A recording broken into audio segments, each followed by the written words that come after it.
Welcome sa Agoy Agoy TV dito sa aming channel Tawanan Kulitan at good vibes lang ang hatid namin sa inyo. Huwag kalimutan mag-subscribe at i-like ang aming mga video at samahan mo kami sa walang humpay na saya. Tara na! Agoy Agoy TV!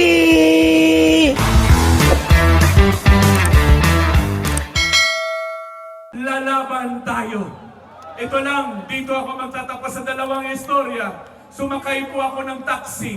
Yung taxi driver nagtanong sa akin, sabi niya, "Sir, paano po ba na-expose itong flood control project at itong nagawa nilang flood control mess?" Alam niyo po anong sinagot ko? Alam niyo ba kung sino nag-expose ng corruption sa flood control? Walang iba kundi ang Diyos. Bakit po? Paano?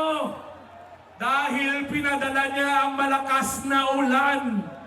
Nung umulan po, na-expose yung mga palpak na mga flood control.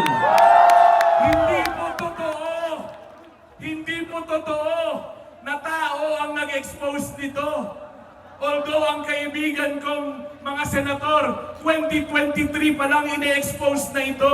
Sinasabi na ng aking kapatid na senator na merong issue ng korupsyon dito sa flood control pero hindi pinakinggan. 3 taon po kaming sumisigaw na may problema ang project ng flood control. 2023, 24,